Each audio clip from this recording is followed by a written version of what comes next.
I mean, music is one love, so it's like, that's the way I look at it. I've never let my color or have any relevance to my music.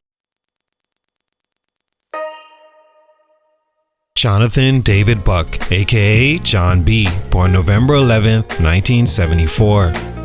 In the golden era of R&B, when the genre was flooded with rich voices, chart-topping soul, and undeniable swagger, Jon B stood out for all the right reasons. He was white, yes, but unlike the wave of industry-backed novelty acts that came and went, Jon B never felt like a culture vulture or a gimmick. He didn't borrow from black music, he lived in it. A student of soul raised on Marvin Gaye and Babyface, he wasn't just accepted in R&B circles, he was respected. And for a moment, he was poised to cross that rare line from novelty to legend. His voice was soft but confident, laced with genuine emotion. His pen was sharp, his production choices were clean and elevated. When he released Bonafide in 1995 under Edmonds Record Group, founded by Babyface himself, there was already a quiet buzz. And when Tupac reached out to collaborate on the track Are You Still Down, it became something more than a cosign. It was validation. Jon B could hold his own with the biggest names in the game. Then came Cool Relax in 1997. It was smoother, sharper, and perfectly timed. The single They Don't Know became his biggest hit and a staple of 90s R&B radio. Women adored him, men respected his talent, labels saw crossover potential, and fans started whispering that maybe, just maybe, Jon B could become the first white male R&B star who truly belonged in the culture. Not just a guess and not just a moment, but something shifted. As quickly as the spotlight found him, it started fading. The 2000s came with a harder edge, faster pace, and an image-first industry overhaul that didn't favor artists like Jon B. He kept making music, albums that were often just as solid, but the same attention wasn't there. New voices took his spot, trends passed him by, and the guy who once felt next in line began to feel like a name you had to remind people of.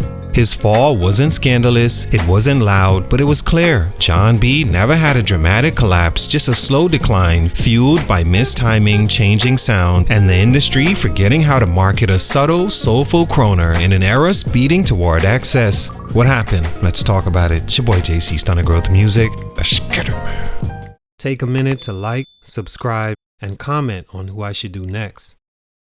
Jon B is a singer from Providence, Rhode Island, and raised in Pasadena, California, where he was introduced to soul and R&B at an early age through his musician parents. A classically trained pianist, he gravitated towards songwriting and production in his teens. By the early 90s, his demo tapes caught the attention of Tracy Edmonds and Babyface, who quickly signed him to their label. His debut album, Bonafide, arrived in 1995, featuring the standout Tupac collaboration, Are You Still Down?, which helped push the album to gold. He followed up in 1997 with Cool Relax, which would become the peak of his commercial and critical success. The album went platinum and produced his signature hit, They Don't Know. His image, clean-cut, soulful, and confident, was embraced and authentic. At a time when white artists and black music were often viewed with skepticism, Jon B was the exception, but sustaining that success would prove difficult. Stunt number 1, R&B's evolution left him behind. When Jon B hit his stride in the mid to late 90s, his brand of R&B, smooth melodies, emotionally vulnerable lyrics, and understated production was right in line with what the fans wanted. Artists like Babyface, Joe, and Brian McKnight were thriving in the same lane, and Jon B had the cosigns and charisma to ride that wave. But as the 2000s approached, R&B began to shift. The line between R&B and hip-hop started to blur heavily, and artists who leaned further into street appeal and rhythmic grit began dominating the charts. Jon B's 2001 album, Pleasures You Like, released under Epic Records, actually debuted at number 6 on the Billboard 200, his highest first-week placement. But despite the strong start, it quickly lost steam. The album lacked a defining hit. Its lead single, Don't Talk, was catchy but didn't capture the cultural moment like They Don't Know had years prior. What hurt more was the industry's changing priorities. By 2001, R&B was moving in a flashier, more club-driven direction. Artists like Usher, Ashanti, and even crossover stars like Beyonce were taking center stage. Jon B's more classic, soulful approach started to feel dated. Compounding the issue was that he never fully rebranded or adapted his sound. Unlike peers who evolved with the times, Jon B doubled down on his style, which now felt too safe for a riskier, louder R&B era. His musical integrity remained, but the commercial momentum didn't. By the time Stronger Everyday dropped independently in 2004, Jon B was out of the major label system. He was still touring, still creating, but now on the fringe. The genre he once blended into seamlessly had evolved past him, and fans, while still respectful, were moving on to artists who fit the new sonic mold. Stunt number 2, limited mainstream identity and market positioning. Jon B had the voice, the look, and the respect of the R&B community, but what he didn't have was a clear identity in the mainstream machine. He wasn't marketed as a heartthrob like Usher, didn't have the street credibility of a Jaheim or a Tyrese, and wasn't positioned as an experimental artist like D'Angelo or Maxwell. Instead, he occupied a middle space, talented and respected, but not bold or distinctive enough to lead a movement. And in a genre becoming increasingly competitive and image-driven, that cost him.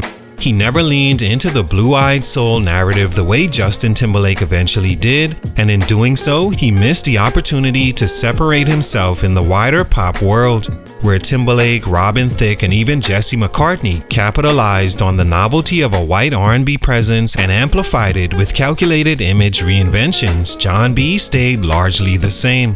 This consistency kept him authentic, but it also kept him boxed in. Label support also played a role. After leaving Epic Records following Pleasures You Like, Jon B's career shifted toward independent releases. While that gave him creative freedom, it removed the major label machinery that helps artists stay visible. Without that infrastructure, radio play declined, video budgets dried up, and Jon B became increasingly reliant on his core fan base, even when opportunities to re-enter the mainstream arose, like the renewed interest in 2000s R&B during the streaming era. Jon B was rarely part of the conversation. He didn't capitalize on social media virality or major collaborations that could reintroduce him to younger fans. As the game changed, Jon B stayed grounded in his roots, but without a distinct hook to keep him in the spotlight, he wasn't forgotten, but also wasn't prioritized. Stunt number 3, overshadowed by his influences and collaborators. One of Jon B's early strengths was the company he kept. Being mentored by Babyface gave him instant credibility. Collaborating with Tupac gave him edge. But in the long run, those associations also made it harder for Jon B to step out of the shadows and define a lasting identity of his own. Take Bonafide, a solid debut but heavily influenced by Babyface's writing and production. It was a beautiful cosign, but it also made Jon B sound like a student in the school of someone else. His biggest early moments often involved bigger names, Tupac on Are You Still Down, Babyface all on his debut, and Nas later appearing on Finer Things from Pleasures You Like. These collaborations elevated him, but they also set expectations he wasn't always positioned to meet on his own. As his career went on, Jon B lacked the breakout single that was solely his voice, his vision, and his impact. They Don't Know came close, but it was surrounded by stronger industry moments from artists like Aaliyah, Genuine, and Jagged Edge at the time. He was always good, sometimes great, but rarely singular. Even in discussions about R&B's most underrated voices, Jon B's name usually comes up after others. Not because he wasn't talented, but because he never had the cultural moment or defining era that separated him. In a genre where perception and mythology matter, Jon B often got stuck behind the bigger personalities around him. He was forever linked to legends, but never quite viewed as one himself. His career became a series of moments that pointed to what could have been, flashes of brilliance that hinted at something more, but never burned long enough to rewrite his place in the conversation. All in all, Jon B's legacy helped shape the sound but never fully claimed it as his own. He proved early on that soul had no color, that authenticity could break barriers, and that talent could get you in the door. But once inside, the industry changed faster than he did. His refusal to chase trends earned him respect but cost him momentum. He stayed true to himself, and for that, his core fans never left. Today, Jon B remains active, recording, touring, and still capable of delivering the same smooth vocals that made him a 90s favorite. But his story is a reminder that sometimes being almost everything isn't enough. You need the moment, the machine, the reinvention, and when that doesn't align, even the most gifted voices can quietly fade into the background. Salute, much respect. It's your boy JC StuntedGrowthMusic, and I'm out.